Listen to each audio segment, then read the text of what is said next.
మూవీలో హీరోకి 80 ఏళ్ళు అయినా సరే మంచి రసికుడు బాబు పెళ్ళం సమాధిని చూసుకోవడానికి వెళ్ళి ఆ సమాధికి కాపలా కాసే వాడి పెళ్ళాన్ని గపగపలాడిస్తూ మనోడికి హార్ట్ అటాక్ వస్తుంది.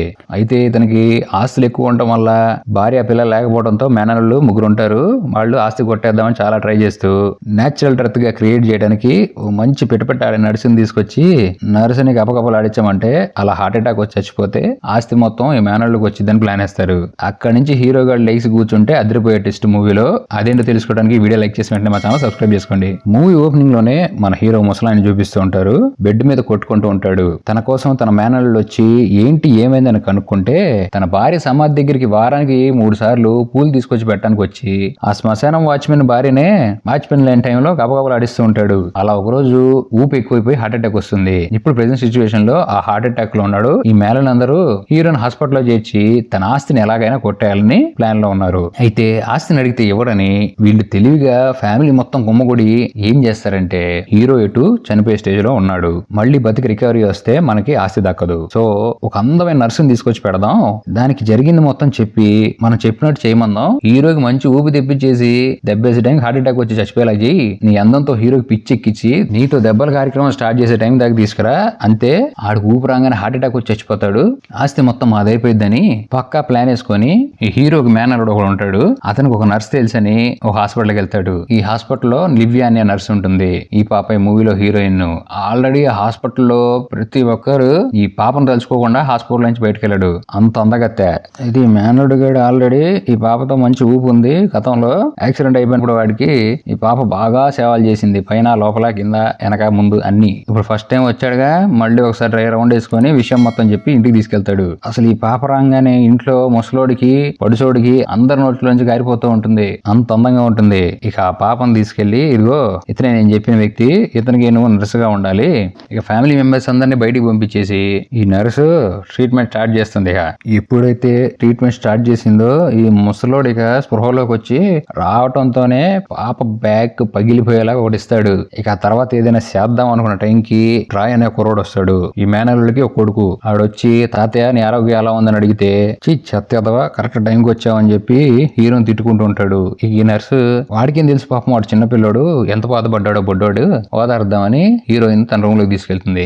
ఈడేం బొడ్డోడు కాదు, ఈడికి ఇంకా మూతి మీద వేసాలు రాపోయినా లోపల మాత్రం నాట్యం ఆడుతుంది. పాప దగ్గర కూర్చొని ఆ అందానికి అట్రాక్ట్ అయిపోయి పైన చూస్తూ ఉంటాడు. హీరోయిన్ అంతా అబ్జర్వ్ చేసి మనోడికి రుద్ర కార్యక్రమం స్టార్ట్ చేద్దాం అనుకుంటది కానీ చేయదు.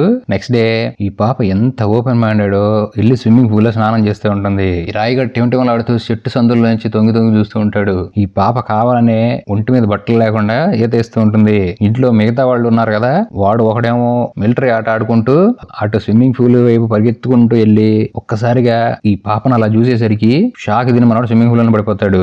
ఇక్కడ మెయిన్ మామయ్య ఎవరైతే ఈ హీరోయిన్ తీసుకొచ్చాడో వాడికి ఒక ఫోన్ చేస్తూ సావదొప్పుతూ ఉంటాడు. నీ ఫ్యాక్టరీ అన్ని ఎప్పుడు అమ్మేస్తున్నావు నాకు అని. ఈ హీరోకి ఆల్రెడీ ఒక పెద్ద లిక్కర్ ఫ్యాక్టరీ ఉండటంతో ఈ మెయిన్ ఎవరైతే హీరోయిన్ తీసుకొచ్చాడో వాడు ఈ ఫ్యాక్టరీని అమ్మేయడానికి ఒక వ్యక్తితో డీల్ మాట్లాడుకుంటాడు. ఆడిగా ఫోన్ చేసి ఈయన ఎప్పుడు అమ్ముతున్నావు సాగు దుప్పుతూ ఉంటే మా అంకుల్కి ఆరోగ్యం బానే ఉంది, త్వరలోనే జరిగిద్దని చనిపోతాడు, అప్పుడు నీకు రాసిస్తా అని చెప్పి ఫోన్ లో చెప్తూ ఉంటాడు. కానీ ఈ పాప ఏమో హీరో గాడిని చంపేయంటే యముడి దగ్గరికి వెళ్ళినోడు కూడా వెనక్కి తీసుకొచ్చి హెల్త్ మొత్తం పూర్తిగా పర్ఫెక్ట్ గా చేసి వాడేమో ఫుల్ గా రికవరీ అయ్యి పాపని ఎక్కడ తీసుకుదామా, ఎక్కడ ఛాన్స్ దొరికినా సరే ఎక్కడ వదులుకోడు. అంతేకాదు లోపల వేడిగా ఉంది నాది నువ్వే దిగి బయటకంటే ఒరే బాబు నీకు హార్ట్ అటాక్ వచ్చి చచ్చిపోయిద్దిరా అన్న మనోడు వినడు. నీది చూపిస్తావా నాది చూపిమంటావా అన్నట్టు మనోడు కేకలేస్తూ ఉంటాడు. ఇక అట్లా కాదని చెప్పి పైన పనులు చేసి సైడ్ అయిపోయి హీరోయిన్.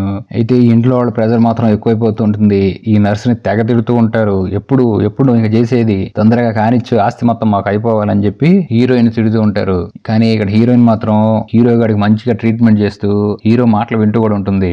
ఈడు మంచి దెబ్బలు రాయడని ఎప్పుడెప్పుడు ఎవరి దగ్గర ఏమేం చేశానో అలాంటి సిలిప్ పనులన్నీ హీరోయిన్ చెప్తూ ఉంటే పాపకు మంచి ఊపు వచ్చి నవ్వుతూ ఉంటుంది. అంతేకాదు ఈ హీరో కూడా వాళ్ళ ఆవిడకి కవితలతో లెటర్లు రాశాడని చెప్పి అవి కూడా చదువు అని చెప్పి చదివిపించుకుంటూ తన భార్యను గుర్తు చేసుకుంటూ ఈ ఇంట్లో వాళ్ళకి నాకన్నా నా ఆస్తి మీదే ఎక్కువ ఆశ, నేను చనిపోతే నా ఆస్తి మొత్తం నొక్కేదని ట్రై చేస్తున్నారు వీళ్ళు, అలా అవ్వకూడదని హీరోయిన్తో చెప్తున్న టైంలో ఈ పెద్ద మెయిన్ మామయ్య జార్జ్ కూడా అక్కడికి వస్తాడు. హీరో రికవరీ అవడం చూస్తే వీడికి ఎక్కడ వణుకు పుడుతూ ఉంటుంది.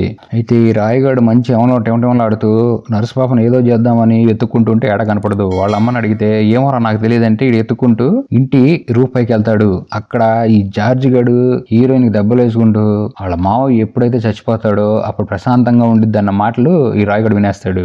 ఇది విన్న వీడికి షాకు. ఈయన ఆపుదామని వచ్చిన వీళ్ళిద్దరికి ఈ ఏడున్నాడు కనపడ్డు. అయితే పాపం లేత వయసులో ఉన్నాడు కదా కుర్రాడు. ఆ పనులు చూసేసరికి మనోడికి ఒంట్లో వేడి బాగా ఎక్కువైపోయి జ్వరం వచ్చేసి విలవిల్లాడిపోతూ ఉంటాడు. ఈయన్ని చూసిన మావయ్యకి హీరోయిన్ కి ఏం చేయాలో అర్థం కాదు.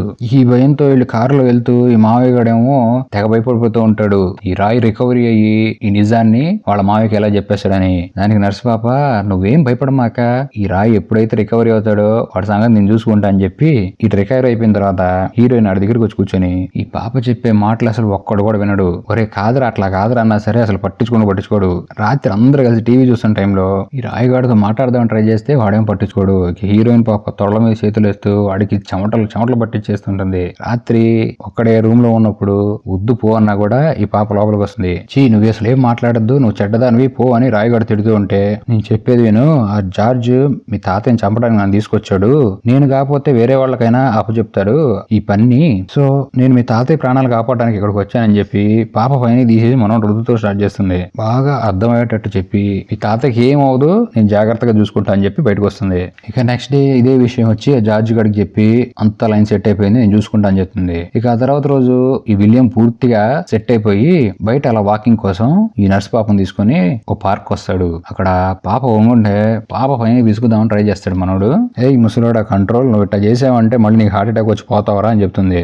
దూరం నుంచి అబ్జర్వ్ చేస్తున్న ఫ్యామిలీ మెంబర్స్ కి హీరో గాడికి ఏదో చేస్తుందేమో హీరోయిన్ అనుకుంటారు, కానీ దగ్గర నుంచి చూస్తే మాత్రం హీరో గాడి షూకి మట్టి అంటుకుంటే అది క్లీన్ చేస్తుంది. ఇక హీరోయిన్ వ్యవహారం చూసి ఫ్యామిలీ మెంబర్స్ అందరికి ఈ పాపకి పనికిరాదు, పాపను పంపించేద్దామని ఈ ఫ్యామిలీ మెంబర్స్ లో లేడీసే చెక్కిచ్చేసి నీతో పనే లేదమ్మా వెళ్ళిపోను ఇక్కడి నుంచి అని చెప్తే హీరోయిన్ విలియం ని వదిలేసి నేను ఎక్కడికి వెళ్ళను, తను ఇప్పుడప్పుడే రికవరీ అవుతున్నాడు, ఏం మాట్లాడుతున్నారు మీరు అంటే జార్జ్ గడి కూడా ఫ్యూజులు ఎగిరిపోతూ ఉంటాయి. అయితే ఇక్కడ తెలివిగా హీరోయిన్ చేసే పని ఏంటంటే ఓ రికార్డర్ అక్కడ పెట్టి ఆ మాటలు మొత్తం రాయగడ హెల్ప్ తో హీరోకి జరిగే కాన్వర్జేషన్ మొత్తం వినిపిస్తూ ఉంటుంది. హీరో క్లారిటీ వచ్చేస్తుంది. ఇప్పుడు దాకా డౌట్ పడుతున్నాడు వాడు ఫ్యామిలీ మెంబర్స్ అతన్ని ఇష్టపడట్లేదు అటు డబ్బుల కోసం అని, ఇప్పుడు ఫుల్ క్లారిటీ వస్తుంది చంపేయడానికి కూడా ఫిక్స్ అయిపోయారని. ఈ జార్జ్ గడికి పిచ్చ కోపం వస్తుంది. హీరోయిన్ ఇప్పుడే కాల్చి పారేయాలంతా చిలక్క చెప్పినట్టు చెప్పి తీసుకొచ్చి దెబ్బలు వేసుకుంటే ముసలోడు కోసం నువ్వు ఇంత పని చేస్తున్నావా చంపేస్తానని చెప్పి ఎగురుతూ ఉంటాడు. వాళ్ళ అన్నయ్య చెల్లు జార్జ్ గాని కంట్రోల్ చేస్తుంటే ఇదంతా వింటున్న హీరోకి రియలైజేషన్ వచ్చేస్తుంది.